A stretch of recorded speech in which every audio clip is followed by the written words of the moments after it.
So basically, I'll be presenting this work we did in 2019. This was the title I provided. The whole title is Applying ODM to Modeling Spin Relativist Particles. And we use ODM to derive both the Dirac equation and then take its classical limit. And you'll see that the classical limit has some caveats when you compare with what Dennis was saying yesterday. So here's just a brief overview. We derive the Dirac equation from ODM, and then we write down the Dirac equation in the Wigner function, phase space, so we get the Dirac-Wigner function. And from that, we get the what we call spinorial relativist Koopmanvon Neumann wave function. Then we just made some concluding remarks. So let's derive the Dirac equation. The first thing we need to consider here are these relativist Newton's equations. So we start with the equation for the proper velocity, and here's the Newton's Lorentz force equation. And here's the canonical momentum. So mu will be the net momentum, and A is just the vector potential. Now, these equations here can be written in forms 2 and 3. And this was basically, here I give citations where you can find everything considering these works. And here I put particular notice to Gersel. In this paper here, for example, he wrote equation 2 explicitly. And he was basically the one who did this for the first time, as far as I know. And everything that Hastings and Baylis did before had a lot of, were basically similar. They basically continue what Gersel was doing before. Now, what is psi? We see this psi here, haven't I introduced it? Psi is the leftmost column of L. Okay, doesn't help much, you don't know what L is. L is given by this. These psi's are just complex functions. So you see that the first column is just the Dirac column spinner, and it contains all the information that L contains, because all the other terms are 1, 2, 3, 4 components. L, what is L? L is the double cover of the Lorentz group. It's an active Lorentz transformation. And I put here L as this member of the general linear group for 4x4 complex matrices. This matrix has a unit determinant. So you get rid of 2 degrees of freedom. It has a 6 degrees of freedom of Lorentz transformations, or rotations and boosts. So basically, that's all L is, a Lorentz transformation. Now, we see that everything done here, even though you have this psi is like a column spinner, is all classical, everything is the same, equivalent. Now we need to derive quantum dynamics, and for that we apply ODM. We have to define Ehrenfest-like relationships.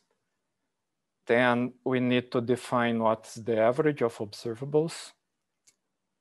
And then we need to define what algebra these observables should obey. So let us start by rewriting equation 23. Before I show that, come back here and just mention this is proper time. This is all covariant. So here we rewrite those equations. Now we have T here, so what happens to tau? Tau, we used this relationship where gamma is the Lorentz factor, and it's absorbed on the normalization of psi. Just imposes normalization and absorb gamma on this side of the equation. Now, we need to go back to point 1 and say, let's postulate these averages of observables. And this is basically these equations here, where we have to define what these brackets are. And also, now here we have X and P with K indices. Here we had mu indices. So Greek indices will go from 0 to 3, and this go from 1 to 3. So basically what happens with the time component, also going to explain. The average is defined like this, where psi is just the Dirac spinor for component spinor. And then we get equation 4. We made this replacement. The 0 component we basically not consider here because time is a parameter, not an operator in this formalism. So x1, x2, x3, p1, p2, p3 will be the operators, and time is a parameter. Now, we also need to consider unitary evolution equation. We use Spohn's theorem, write it like this, and H is a self-adjoint operator unknown, yet we don't know what it is. And when we plug it in, these equations on the left-hand side of equations 4, we end up with equations 5. Now, here we consider the reasonable assumption that this should be valid for every initial state. We drop the expectation values and you get these equations that can be solved for H. We now need the last step, which will be the algebra of the observables X and P. And we just say they don't commute. We just give the canonical commutation relations. So you see H will be a function of X and P. And the H that solves these equations is this one given by 6. Now C is a constant matrix. It doesn't depend on neither X nor P. And we need to figure out what it is. Well, if we want our H squared in the classical limit, in the case where X and P commute, if I want H squared to be the relativistic Hamiltonian, then C must be equals to MC squared gamma 0. And that's how we set the value of C. And this has been actually discussed way before in this paper, 2006. Now let's go to the Dirac-Wigner function. The Dirac-Wigner function it's a 4x4 complex matrix. And here we'd use this definition. For people familiar with the Wigner function, and here we define like in 1 plus 1 dimension, so you just have the theta here. You would miss a term here that would be like an integral, a line integral over the vector potential. And that would be the explicitly gauge invariant Wigner function. Now here we just use the non-gauge invariant Wigner function, and that is okay because now observables will not depend on the gauge. And if we want to simulate with vector potentials, even though the Wigner function itself will look different for different vector potentials, the observables should not depend on that. If you go back, then we need this average, but equation 4 here in terms of the Wigner function is just equation 7. And trace is, you sum over spinor, degrees of freedom, and we integrate over X and P. And so then this is our definition of the expectation values. It's just trace with Wigner function. Now the last step for point 3 is the algebra. As Dan's explained, we just say XP commute, and then you have to add lambda and theta, these auxiliary variables obeying these commutation relationships. From this, and assuring that unitarity will be preserved for this case self-adjoint, where this is an anticommutator, we take these ansatz.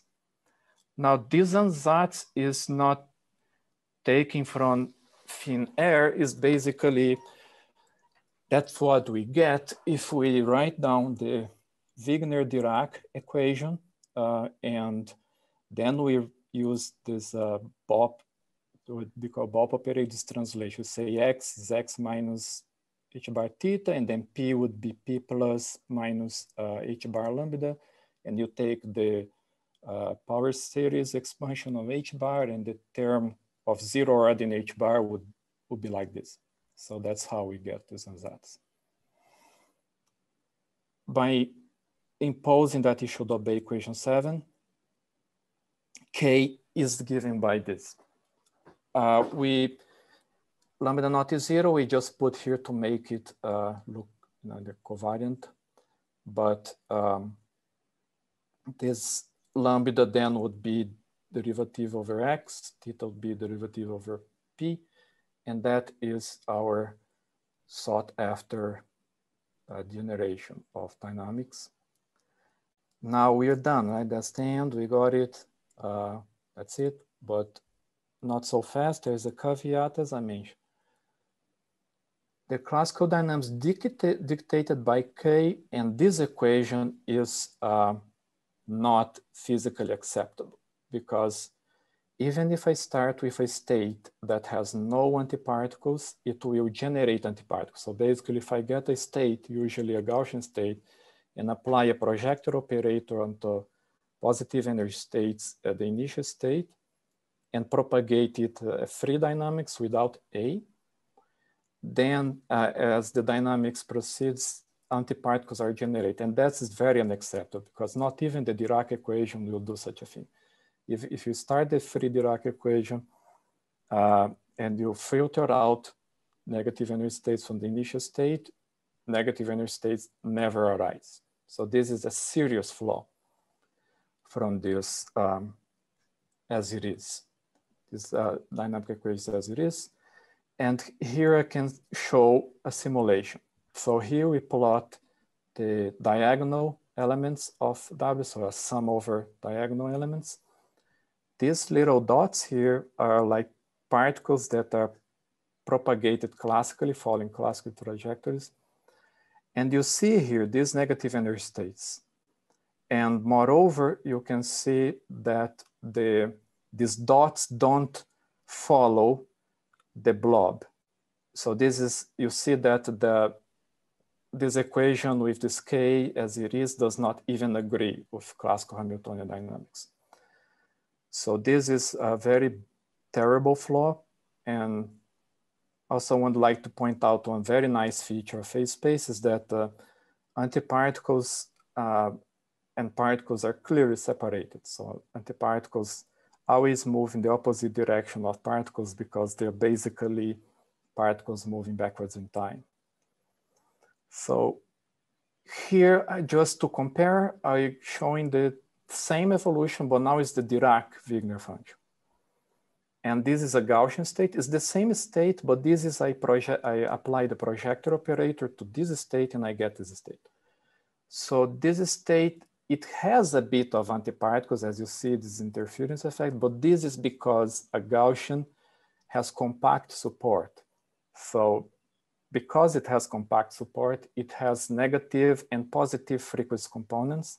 So that little amount of positive frequency components that are there at the beginning just moves to the other side. And you see a lot of negativity. Negativity doesn't arise here, but this is just a comparison, the Dirac dynamics. So now, how can we solve this problem? In order to solve the problem, we need to project out the negative energy states from the initial Wigner function with the project operator defined by P plus, and all these P's are the classical ones, so everything commutes here, where K is the relativistic square root Hamiltonian. Along with that, we need to redefine the expectation values, our Ehrenfest relations, by adding the projector there as well. This modification leads to this equation, which is now the Dirac Koopmanvon Neumann equation. And this equation always preserves the positive energy state, never generates negative energy states, and you can see it by here. If we get the infinitesimal time generator, if now by very small delta t, if W at t has no antiparticles, then W at t plus delta t also has no antiparticles. So it never generates antiparticles. And we solve the problem and we are completely free of antiparticles. Now, I just want to point out that Spohn got this equation 2000. So this, we got it completely independent from him. And after we finish our work, we found out that Spohn have done it, essentially the same thing from a different way, in a different way. So here is a simulation. It's the same simulation I showed before, but now no negative energy states, and you see the blobs obeys the classical. So these dots stay within the initial blob and everything is fine. So was the antiparticles, they were causing all of the trouble we saw at the beginning. So, okay, now let's finish with some concluding remarks. It's in the relativist case, we see there's this caveat, right? Because before, as Dennis explained in his talk yesterday, in our relativity, all we need is to say whether X and P commute or not commute. And if they commute, you get the classical Koopmanvon Neumann. If they don't commute, you get Schrödinger. Now here is not the same thing because it's not the whole story. Even if X and P don't commute, you get the equation, but the equation is unphysical because negative energy states have not been properly removed. And that is why it took some time for us to really get this result, because it's not a straightforward application of the non-relativist case. So negative energy states in the classical limit of the Dirac equation, just in the sense of commuting X and P, it doesn't remove negative energy states, it stays there. And we actually show this in this paper here, in which we just consider that everything commutes, and then we get 4 Hamiltonians. We get 2 positive particles because you have a 4-component spinor. So you get a diagonal matrix where the 2 upper components are positive Hamiltonian, the 2 lower components are negative Hamiltonian. Even though they become completely decoupled, even though you get rid of interference between them, it's still there. So you really need to get rid of negative energy states. It's crucial. And one thing that's not worth is that we can derive the BMT equation from Dirac equation and just make these little schematics. And that is something that Spohn did in his work. He not only got the Koopmanvon Neumann equation, but he also showed how you get the BMT equation. So you see that you get quantum is Dirac. Classical Newton's law, Thomas BMT equation, Spohn equation. And that's it.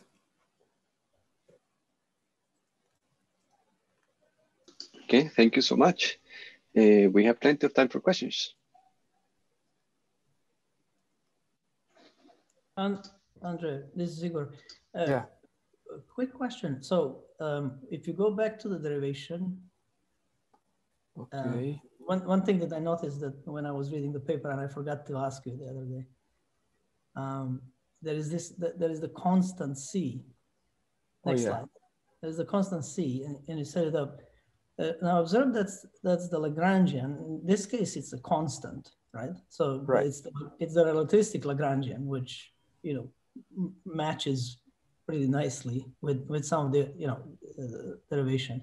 Yeah. But in the curved case, it seems to be a little harder because so maybe some combination with the derivation that we spoke about the other day could be used, or maybe there is no problem. So there is a question, right? Here you set it up because it must be that constant. That's clear. But in the curved case, that doesn't seem to be a possibility.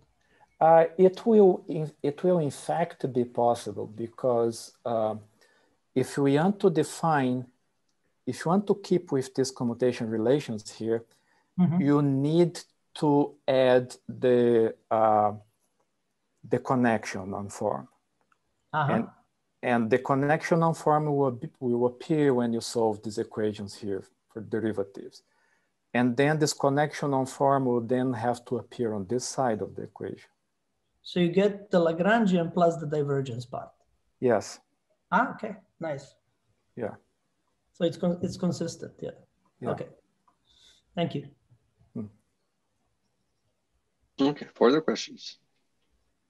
I have a question. Yeah. Go for it. Can we go to slide number 1?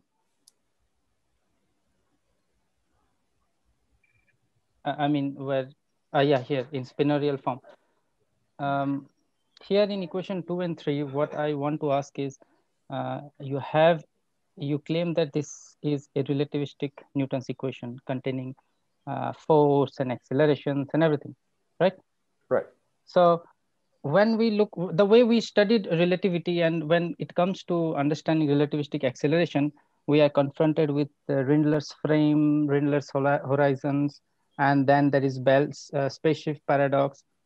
Does all those physical stuff fit into this spinorial formalism, or it's just a mathematical way of looking at? Not in this particular one, because this is basically special relativity. Special, yeah. You don't have these things. No, even in special relativity, when you have force and acceleration, you do have Rindler's horizons and all those things, right? But that I'm talking about, can we derive the results in special relativity using equation 2 and 3, the physical results? Yeah, because it's the same as solving equation 1. If you solve 2 and 3. How about when I look at this L, which is 4x4 matrix, what does it mean then? L is just a Lorentz transformation, an active Lorentz transformation. In this case, a local Lorentz transformation, because it depends on position and time. So it's local.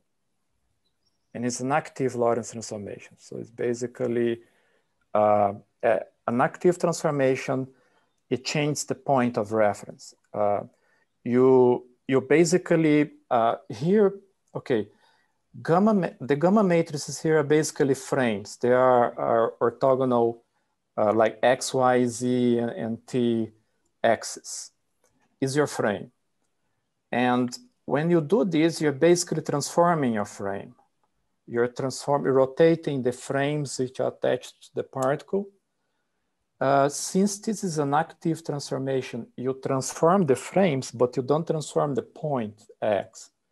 So when you get this, for example, in relativity, if you usually do a passive Lorentz transformation when you rotate the frames of a Lorentz transformation, and then you rotate the coordinates with the inverse of the Lorentz transformation, and when you combine both, it's the same.